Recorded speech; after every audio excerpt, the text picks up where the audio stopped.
주님은 살아계십니다.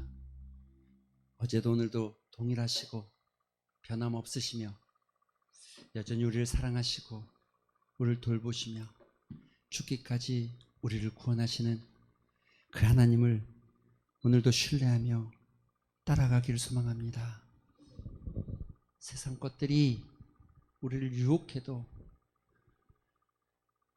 주님 붙잡고 있는 손 놓지 않게 하여 주시옵시고, 영원한 산소망이신 주님만 바라보게 하여 주시옵시고, 주님만 신뢰하며 믿음으로 살아가는 주의 역사를 경험하는, 주의 은혜를 체험하는, 주의 사랑이 감동되어지는 우리 인생 되게 하여 주시옵소서. 특별히 이 시간에도 주의 은혜가 우리 가운데 흘러 넘쳐 우리의 영혼의 풍성함이 있게 하시고 우리의 생명의 풍성함을 경험하게 하여 주시옵시고, 말씀 가운데 역사하실 때에 하나님께서 심령을 만지시고 영혼을 만지시고 아버지 그 육신의 연약함도 만져주시옵시며 성령의 능력을 더하여 주시옵시고 말씀의 권능을 더하여 주시옵시고 하나님의 살아계심이 체험되는 시간 되게 하여 주시옵소서.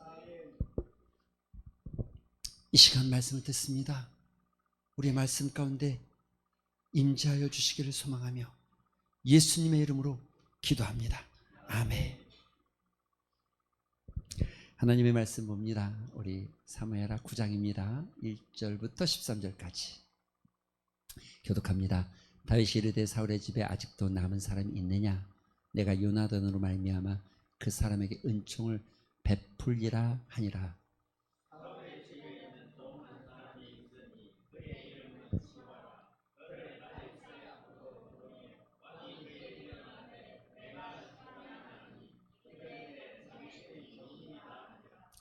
왕이 이르되 사울의 집에 아직도 남은 사람이 없느냐? 내가 그 사람에게 하나님의 은총을 베풀고자 하노라 하니 시바가 왕께 아뢰되 요나단의 아들 하나가 있는데 다리 저는 자니이다 하니라.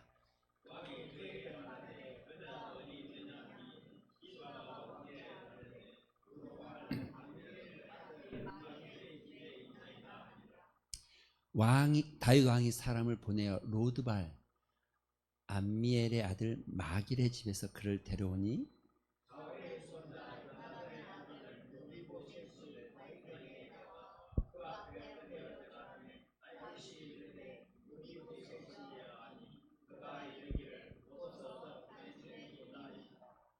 다윗이 그에게 이르되 무서워하지 말라. 내가 반드시 내 아버지 요나단으로 말미암아 내게 은총을 베풀리라.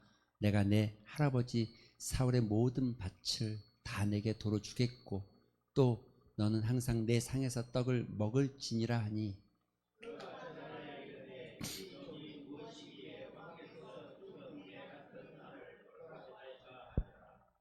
왕이 사울의 시종 시바를 불러 그에게 이르되 사울과 그의 온 집에 속한 것은 내가 다 내 주인의 아들에게 주었노니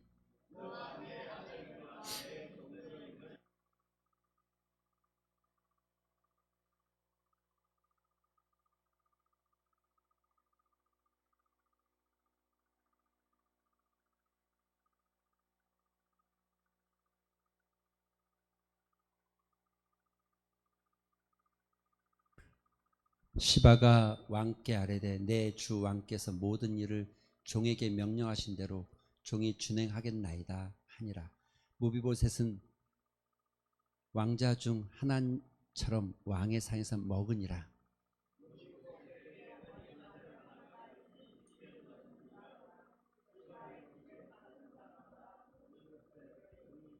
같이 봅니다. 무비보셋이 항상 왕의 상에서 먹음으로 예루살렘의 산이라. 그는 두 발을 다 저니라. 아멘. 전도사님 처음대로 그냥 두셔요. 처음대로 두세요. 예. 만지지 마시고 그냥 처음대로 두세요. 예. 네. 저것도 약간의 기술이 필요하거든요. 우리 교회에서 저 기술을 가지고 있는 사람이 저뿐이 없는 것 같아요. 이러면서 한번 어깨를 좀 이렇게 한번 올려보고 할렐루야. 음, 상미에 있을 때 여러 은혜들이 참 많았는데 어느 날 메시지가 나왔어요. 카톡으로. 목사님, 그럼 보니까 제가 제일 어려웠을 때 있었던 지역인데 동탄에 있는 자매 한 사람이 문자 왔어요. 목사님, 야, 오래간만이다. 어쩐 일이냐? 네가 나를 다 기억하고 문자를 다 주었는구나. 목사님, 이런저런 얘기 쭉 하더니 카톡으로 지금은 어디 계세요? 그러길래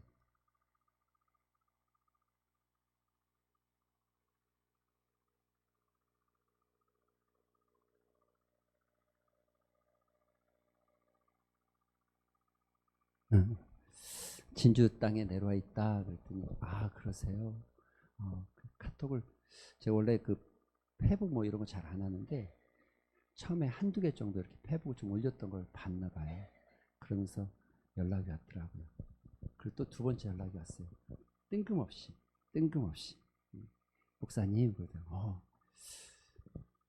저희가 기도하다가 두세 명이 이렇게 기도하다가 목사님 생각이 나서 많은 돈은 아닌데 조금 교회에 보태고 싶어요. 그래서 그래, 이왕하려면 좀 많이 하지 조금 하냐 그랬지. 예, 뭐 제 말을 다 알아듣는 사람 잘 알아들어요. 그래서 괜찮아요. 예, 목사님 조금이라도 그냥 해볼게요 하고 300만 원을 보내왔어요. 그래서 그때 잔치 잘하고 또 필요한 것도 사고 그랬던 기억이 있어요. 근데 제가 그게 기억나는 이유가 뭐냐면 300만 원이 저한테 온 게 감사한 게 아니라 그 친구들이 제가 그 친구들 만날 때가 언제냐면 2010년, 11년인가 이쯤 되는 것 같아요. 한 5년 정도 세월이 흘렀어요. 그런데 저를 기억하고 있고 또 그 사이 사실 뭐 제가 뭐 알뜰하게 챙기면서 문자하고 전화하고 이래본 적이 없거든요. 그리고 또 그런 스타일이 잘 안 되기도 하고 근데 생각났다고 전화를 하고 문자를 주고 카톡을 하고 이렇게 대화를 할 수 있는 나를 기억해 주는 사람이 있다는 게 참 기분 좋을 때 있잖아요. 여러분 그런 거 없으십니까? 나를 기억해 주는 사람이 있을 때 가끔 좀 서운할 때도 있잖아요. 길에서 누군가 만났는데 근데 저를 아는 것처럼 얘기는 하는데 제가 누군지 잘 몰라. 그러면서 얼굴 어디서 안면이 있는데 막 이러면서 저를 잘 몰라요. 저는 그분을 잘 알겠는데 그럼 좀 서운할 때도 있잖아요. 가끔 이렇게 잊혀진다는 거, 그럼 잊혀진다는 거 얼마나 서운합니까? 부모님이 치매가 걸리면 그래도 아들 잊어버리지 않고 딸 잊어버리지 않는답니다. 그런데 시간이 흘러가면서 점점 이제 잊어버리는 거예요. 그래서 내 딸이 어렸을 때는 뭣도 잘하고 뭣도 잘했는데 지금 딸이 옆에 있는데 못 알아보는 거죠. 왜냐하면 머릿속에는 어린 딸만 있거든요. 어린 딸. 큰 딸은 지금 큰 사람 못 알아보는 거죠. 못 알아보는 거예요. 그러면 그렇게 서운하대요.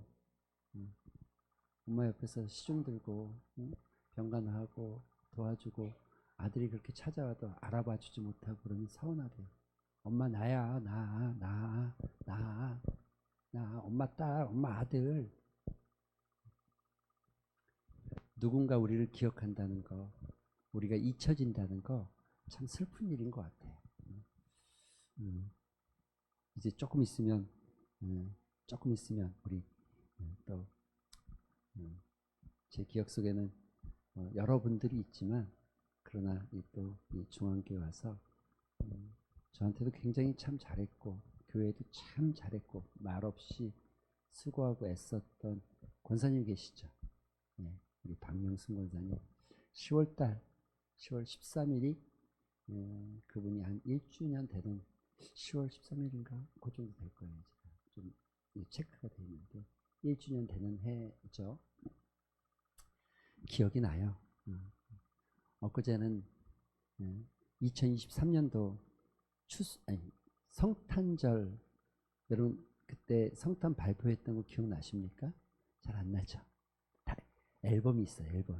앨범이 다 열쳐보니까 야, 그때는 권사님들이 주름이 조금 덜한 것도 같고, 야, 이렇게 탁탁 넘겨보니까 그때 모습들이 다 기억나더라고요. 잊혀진다는 거 참 속상한 일입니다. 또 누군가 나를 기억해 준다는 거, 이것만큼 고마운 일이 있겠습니까? 여러분, 그런데 하나님께서 우리를 잊지 않고 계신다는 거, 어제나 오늘이나 동일하게 우리를 사랑하고 계신다는 거 믿으십니까? 우리가 정말 비참할 때에도, 우리가 정말 넘어질 때에도, 곁길로 갈 때에도, 죄악 가운데 있을 때에도 우리를 잊지 않으시는 분, 또 하나 그 옆에 가로 열고 포기하지 않으시는 분. 부모도 때때로 자녀 포기할 때 있잖아요. 너무 저놈의 새끼가 없으면 좋겠다 이러잖아요. 근데 주님은 절대로 포기하지 않는다는 거죠. 끝까지. 오늘 여러분이 읽은 본문의 모습은 바로 이 하나님의 마음, 아버지의 마음이 잘 드러나 있습니다. 마치 누가복음 15장에 둘째 아들을 기다리던 아버지의 모습처럼 먼 산을 바라보면서 아들이 돌아오기만을, 아들의 모습이 보이기만을 기다렸던 아버지의 마음처럼, 아주 만원경이 있는 것도 아니고 여러분 무슨 돋보기가 있는 것도 아닌데 저 끝에 정말 작은 전만한 아주 작은 모습에도 내 아들인 것을 금방 알아보는, 잊지 않고 있는 아버지의 마음이 잘 나타나고 있는 게 이 사무엘하 9장 다윗의 모습 속에서 성경은 그것을 증거하고 있죠. 다윗과 무비보셋. 여러분, 무비보셋이 어떤 모습이었습니까? 다윗이 어느 날 이렇게 생각하는 거예요. 사울의 집에 남은 자가 있냐?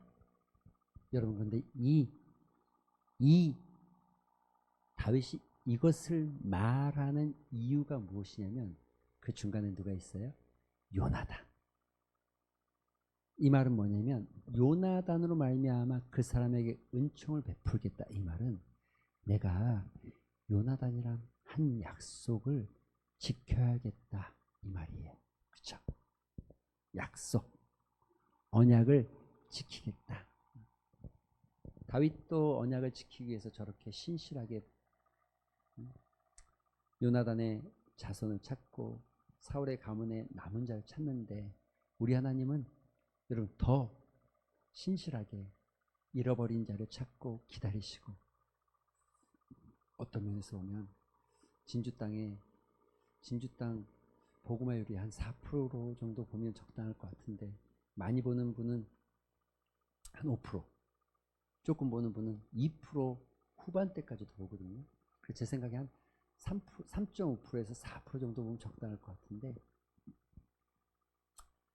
그러니까 남겨진 96% 정도의 사람, 그 영혼들을 주님은 여전히 동일하게 바라보시고 우리와 동일한 마음을, 우리를 향한 마음을 그들에게도 품고 있지 않을까, 이런 생각도 해봅니다. 요나단, 그로 말미암아서 은총을 베풀겠다. 조건이 어디 있어요? 무비보셋이나 사울의 자손들의 행위에 어떤 것들이 존재하지 않고 오직 요나단, 그로 말미암아 은총을 베풀겠다. 할렐루야. 여러분, 이게 예수 그리스도를 믿는 우리에게 주신 은혜입니다. 하나님께서 여러분에게, 저에게, 우리에게 은혜를 베푸신다면, 하나님께서 우리에게 사랑하시고 끝까지 포기하지 않고 우리를 붙잡고 계신다면, 하나님께서 죄악 가운데 있는 우리에게, 곁길로 가는 우리에게, 연약하여 넘어지는 우리에게 절대 포기하지 않고 우리에게 은혜를 베푸시고 사랑의 손길을 내미신다면 그것은 예수 그리스도 때문입니다. 요나단 때문에, 예수 그리스도님 때문에, 그 이름 때문에, 그 십자가 때문에 하나님께서 우리의 기도를 들으시고 우리에게 은혜를 베푸시는 것도 그 예수 그리스도의 이름 때문에, 그분 때문에 베푸시는 겁니다. 다윗이 찾고 있어요. 그래서요, 사울의 집에 한 사람이 있는데 그의 이름은 시바, 종한 사람이에요. 이거는 자손이 아닌 종, 시바. 그를 다윗의 앞을 부르니 왕이 그에게 말하되 시바냐 하니 이르되 당신의 종입니다. 왕이 이르되 사울의 집에 아직도 남은 사람이 없느냐, 내가 그 사람에게 하나님의 은총을 베풀고자 하노라 하니 시바가 다리저는 요나단의 아들 중에 다리저는, 여러분 지금 성경이 무비보셋의 현재의 모습을 그대로 표현하고 있는데 1번은 뭐냐면 다리를 절고 있다는 거예요. 장애자라는 거죠. 우리 사회도 21세기 우리도 장애는 매우 힘든 일입니다. 그렇죠? 그리고 사람들에게 소외되기 쉽고 사람들에게 버림받기 쉽고, 그런데 저 때는 정말 어려운 때죠. 사람들은 무비보셋이라는 존재 자체를 아예 기억하지 않고 그는 죽은 사람처럼 여길 만큼 그런 모습이었죠. 그리고 4절은 이렇게 돼 있죠. 왕이 그에게 말하되 그가 어디 있느냐 하니 시바가 왕께 이르되 로드발 암미엘의 아들 마길의 집에 있나이다. 여기 지금 암미엘의 아들 마길의 집이 아니라 중요한 단어는 로드발이라는 데예요. 로드발은 어떤 곳입니까? 이 단어의 의미가 뭐냐면 풀 한 폭이 자라지 않는 땅이라는 의미가 있어요. 그러니까 황무지 같은 곳, 사람들이 잘 가지 않고 살지 않는 곳, 버려진 땅, 척박한 땅, 마치 유배지 같은 곳. 지금 여러분 무비보셋의 처한 입장은 다리를 절고 있고, 유모가 도망가다가 아이를 떨어뜨리죠. 5살 정도에 떨어뜨리죠. 그래서 무비보셋이 그때부터 장애를 갖고 살아가는 거죠. 그리고 그 땅은 척박하게 이루 말할 수 없는 황무지 같은 지역. 여러분 정치적으로 어떨 것 같습니까? 우리가 이미 예측하고 예상하고 충분히 생각할 수 있을 만큼 왕권, 그러니까는 이 왕권이 바뀌었잖아요. 예. 그러면 그 앞에 왕권을 가지고 있던 자손들과 자녀들은 다 죽이게 돼 있고, 백성들조차도 그를 멸시하고 죽이려고 덤벼드는 이만한 상황. 그러니까 정치적으로도 굉장히 고립돼 있고 경제적으로도 굉장히 비참하고, 또 그 땅이 말하고 있는 것처럼 그의 형편은 아주 소외받고 버림받은 것 같은 존재. 여러분 제가 이렇게 세 가지를 굳이 이렇게 설명하는 이유가 뭐겠습니까? 물어보겠습니다. 여러분에게. 여러분은 무비보셋보다 나은 삶을 살고 있었습니까? 여러분은 과거에 무비보셋보다 더 괜찮은 인생이었고 또 나은 인생이었습니까? 우리도 똑같아요. 버림받은 자, 영적 소외받은 자, 조금 더 하나 더 보태서 똥오줌 못 가리고 사는, 죄인지 우상인지 모르고 사는 영적으로 굉장히 미련하고 방탕한 자. 그게 우리 아닙니까? 우리. 여러분 동의하십니까? 할렐루야. 사랑하는 성도 여러분, 우리의 지난 시간을 기억한다는 것은 오늘의 은혜가 얼마나 큰지를 알게 되어진 척도입니다.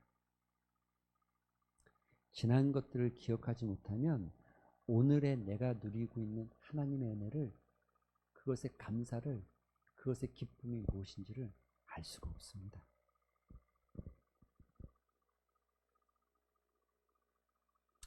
5절에 가니까 다윗 왕이 사람을 보는 노드발에 있는 그를 데려왔어요. 그런 모습. 6절에는 이렇게 돼 있죠. 사울의 손자 요나단의 아들 무비보셋이 다윗 앞에 나와 그에 엎드려 절하며 다윗이 이르되 너가 무비보셋이냐 하니 그가 이르기를 이렇게 말해요. 보소서 당신의 종이니이다. 여러분, 이 말이, 이 말 속에 숨겨진 의미가 뭡니까? 무비보셋의 마음이 지금 어때 보이십니까? 두렵고 불안하고. 왜요? 나를 왜 찾아? 내가 끌려가면 죽을 것 같고. 나는 요나단의, 사울의 가문의 자손이고 요나단의 자녀인데 다윗이 나를 왜 찾지? 다윗 왕이 나를 왜 찾지? 나를 심판하려고 하나? 나를 죽이려고 하나? 그 함축적인 의미가 담겨 있는 게 뭐냐면, 보소서 나는 당신의 종입니다. 난 별거 아니에요. 아무짝에도 쓸데없는 종입니다. 라고 자기를 표현하고 있는 거죠. 사랑하는 성도 여러분, 우리가 신앙을 갖기 시작하면서 하나님 앞에 서기 시작할 때 가장 놀랍게 느껴지는 은혜가 무엇입니까? 여러분, 이런 기도의 제목들을 들을 때 여러분 어떤 마음이 드십니까? 정말 립서비스, 입바램 표현입니까? 여러분, 우리가 기도할 때 또는 우리 장로님들이 기도할 때 이렇게 기도해요. 뭐라고요? 죽을 죄인, 죽을 죄인이 하나님 앞에 섰다는 거예요. 여러분, 이 의미를 한 귀로 듣고 한 귀로 흘려버리는 인생이 아니기를 소망합니다. 여러분, 우리가 하나님 앞에 설 수 있는 존재가 아니라는 거예요. 하나님 앞에 나올 수 있는 존재가 아니라는 거예요. 하나님 앞에 나오는 것은 오히려 그의 심판과 징계 가운데 진멸되어짐에 마땅한 거예요.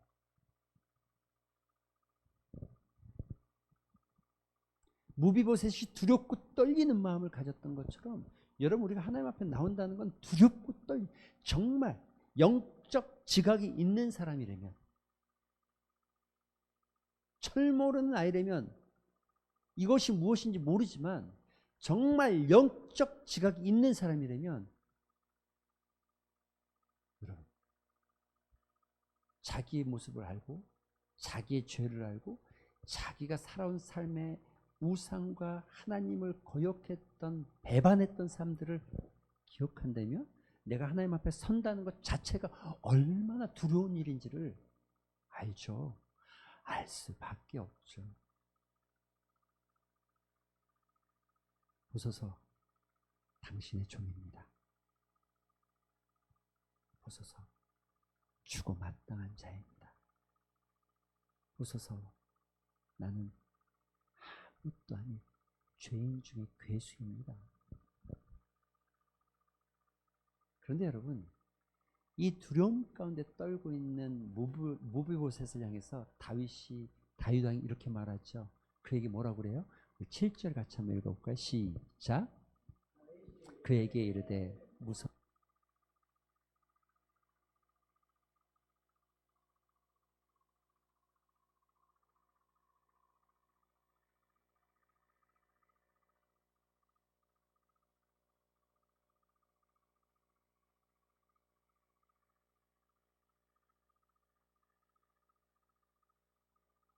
이거예요. 무서워하지 말라. 세 번째 거 무트를 틀어주세요. 무트. 이것도 안 나와.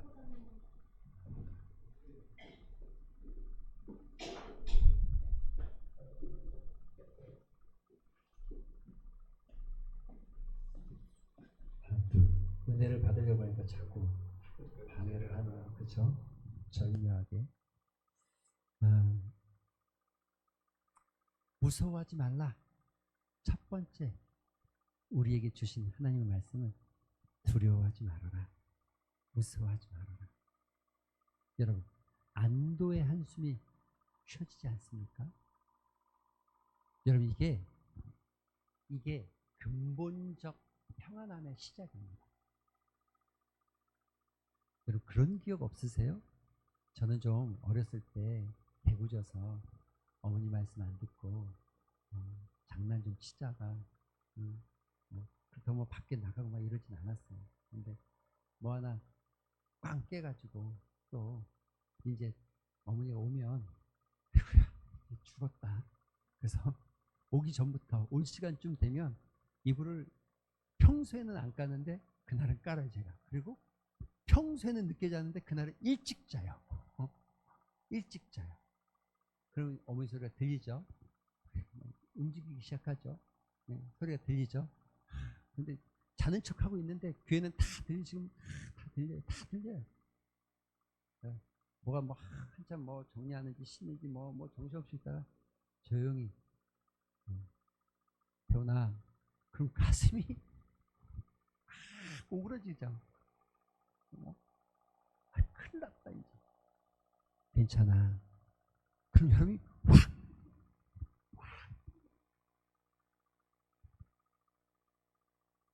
여러분 굉장히 바른 생활 사셔서 이런 기분이 없나 봐요. 그렇죠? 저는 그런 경험이 있는데 학교에서 운동장에서 축구를 좋아했어요. 빵 쳤는데 도서관 유리창이 깨졌네요. 도서관인가? 아니, 음악실 유리창 같아요. 음악실 유리창. 그래서 커튼이 쫙 쳐있는데 딱 음악 깨지고 커튼이 쫙 쳐있잖아요. 커튼이. 그래서 안에서는 안 보이거든요. 첫째 시간 지나갔어요. 두 번째 시간 지나갔어요. 셋째 시간 지나갔어요. 근데 아무 말도 안 해요. 괜찮은가? 근데 종례 시간에 선생님이 딱 들어오니 누구야? 그럼 그때부터 가슴이 막 심장 박동수가 한 1000번 정도 뛰는 것 같아요. 막 뛰기 시작해. 어떻게 식은땀이 흘러내리고 도대체 저 강단 선생님 서신 교탁을 쳐다볼 수가 없죠. 고개를 딴 데 보고 이 시간이 빨리 지나가기를 이 종례 시간 10분뿐이 안 되는데 마치 한 10시간 되는 것 같아요. 빨리 지나가기를 막 어린 마음이 있죠. 누구야? 근데 꼭 그런 놈들이 있어요. 제가 있어요. 이런 애들 있잖아요. 이런 애들. 그렇죠? 선생님 그거 태훈이 볼 차서 그런 거예요. 꼭 착한 척하는 애들 있잖아요. 난 그때부터 걔네들이 싫었어. 그때부터 그렇게 말하는 애들 싫었어. 근데 선생님 잘 쫙 보잖아요. 교무실로 와. 아유, 진짜 도살장에 끌려가는 소처럼 걸어가는 거예요. 왜 그랬니? 볼 쳤는데 잘못했어요. 울기 직전이고 막 식은땀이 나 있으니까 선생님이 한마디 하죠. 괜찮아. 괜찮아. 놀다 보면 그럴 수도 있지. 엄마 모시고 와. 놀다 보면 그럴 수도 있지. 그럼 그때 마음이 쫙. 근데 그 쫙 펴지는 마음이 그럼 평안해지기 시작하죠.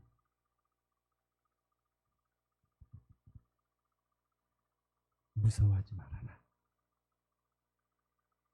두려워하지 말아라.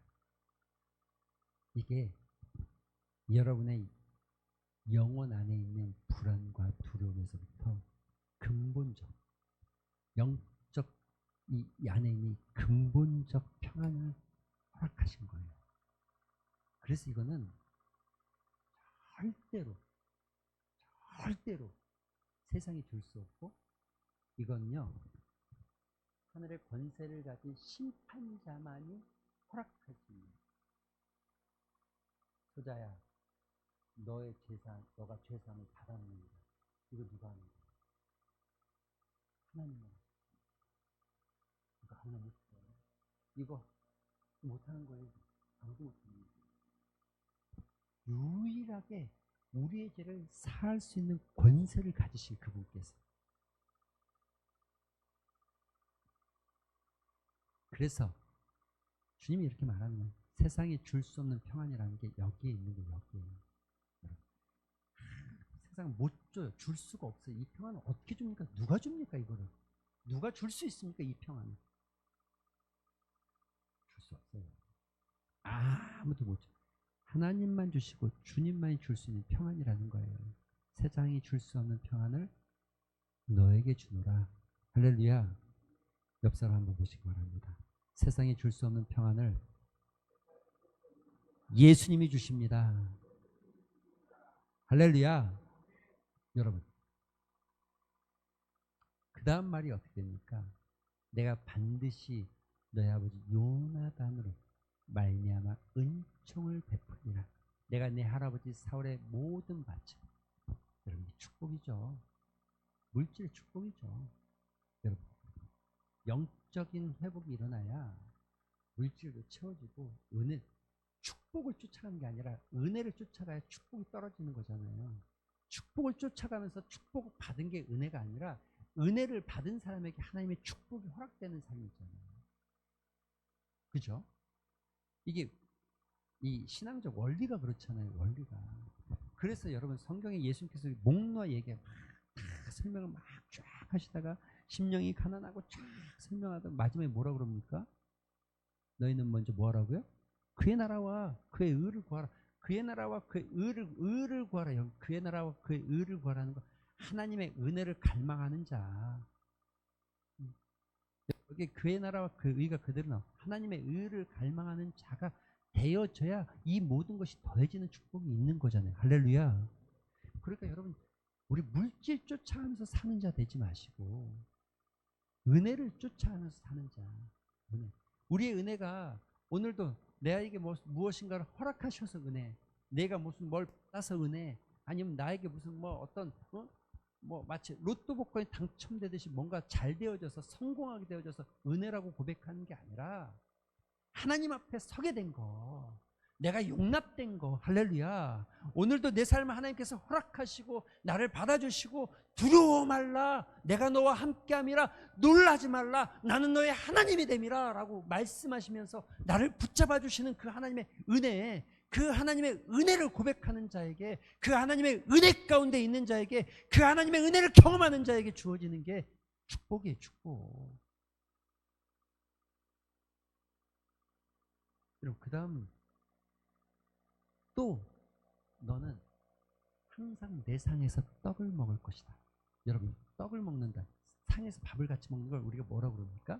우리말로는요 식구, 이거 가족이라고 그러는 거예요. 가족. 그래서 지금 무비보셋을 향해서 다윗이 선포하는 거예요. 너는 내 상에서 밥 먹을 거다. 이건 그냥 내 상에서 떨어지는 부스러기를 주워 먹는다는 의미가 아니라 너는 내 가족 된다는 거예요. 내가 돌봐야 될 내 가족이고 내 자녀라는 거예요. 지금 내 상에서 밥을 먹는 자가 됐다는 거예요. 하나님 나라의 백성이 되어졌다는 거예요. 우리가요. 하나님의 통치와 하나님의 보호하심과 하나님의 인도하심이 있는 하나님 나라, 하나님의 백성, 천국의 시민, 우리가 그렇게 됐다는 거예요. 그렇게. 그런데 이 말에 우리가 주목해야 될 또 하나는 거죠.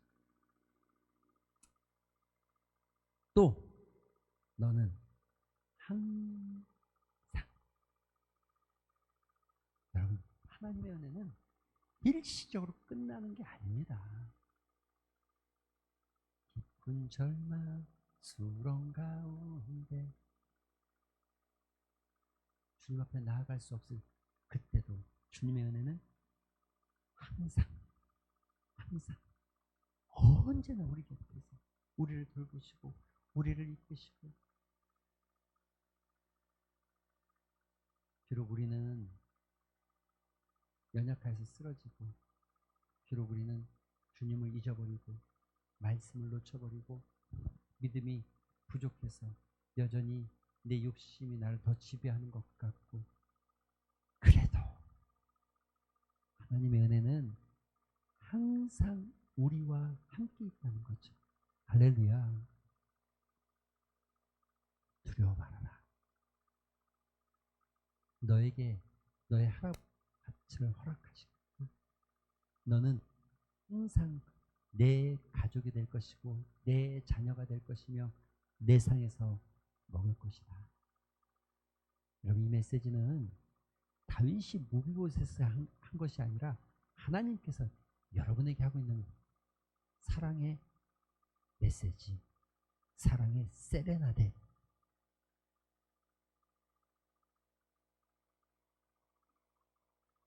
여러분, 그가 절하여 이르되 이 종이 무엇이기에 왕께서, 자, 여기 죽은 개 같은 나를. 이게 은혜를 경험한 사람이 가지고 있는 마음의 정체성 중에 하나입니다. 죽은 개. 바울은 뭐라고 그러냐면 자기를 표현할 때 바울이 뭐라고 그러냐면 만물의 때 같은 존재라고 했어요. 만물의 때 같은 존재. 내가 뭐라고? 만물의 때 같은 나에게. 사랑하는 성도 여러분, 은혜를 안다는 것은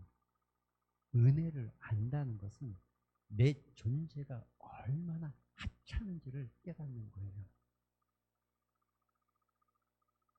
내가 얼마나, 좀 표현을 과하게 하면 비루한 존재인지를 아는 거예요. 그가 하나님 앞에 다윗에게 절하며 자기를 낮추고 절하며 이 종이 무엇이게 왕께서 죽은 개 같은 나를 돌보셨습니까? 그러면 손을 이렇게 한번 얹어보시겠습니까? 눈을 살짝 감아보시겠습니까? 그리고 작은 소리로, 여러분 소리를 안 내는 게 아니라 작은 소리로 이렇게 고백하세요. 하나님, 내가 무엇이고 한데 죽은 개 같은 나에게 은혜를 베푸셨습니까? 여러분, 이렇게 작은 소리로 읊조리면서 고백해 보시기 바랍니다.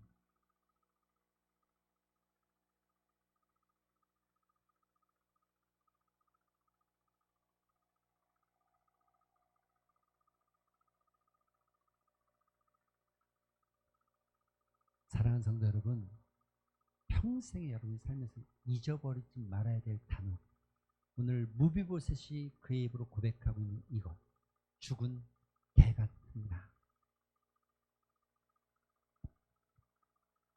이 은혜가 여러분에게 흘러가기를 소망합니다. 정말 하나님의 은혜가 여러분 안에 있게 되기를 주님의 이름으로 축원합니다.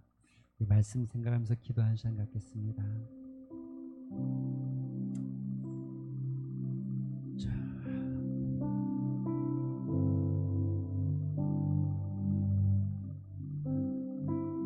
여러분 기도하실 때에 우리 이런 기도 같이 했으면 좋겠어요. 이미 우리가 고백한 것처럼 내가 무엇이기에 하나님께서 나에게 죽은 개 같은 나에게 은혜를 베푸십니까?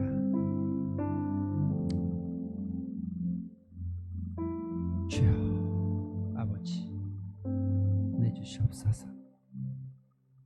이런 믿음의 고백을 담아서 고백하셨으면 좋겠습니다. 내가 무엇이고 한데, 내가 누구이고 한데, 내가 주님께 무엇을 했다고 죽은 개 같은 나에게 은혜를 베푸십니까? 이 믿음의 고백과 함께 여러분 이런 고백하셨으면 좋겠습니다. 나는 보소서 당신의 종입니다. 보소서 나는 당신의 종입니다. 이 믿음의 고백이 있었으면 좋겠습니다. 우리 이 두 가지의 기도 제목을 붙잡고 기도하실 때에 큰 소리 아니어도 좋습니다. 그러나 좀 여러분 영혼 깊숙한 곳에서부터 믿음을 따라서 고백하며 기도하는 시간 가졌으면 좋겠습니다. 우리 잠시 한번 기도하는 시간 갖습니다. 기도하겠습니다.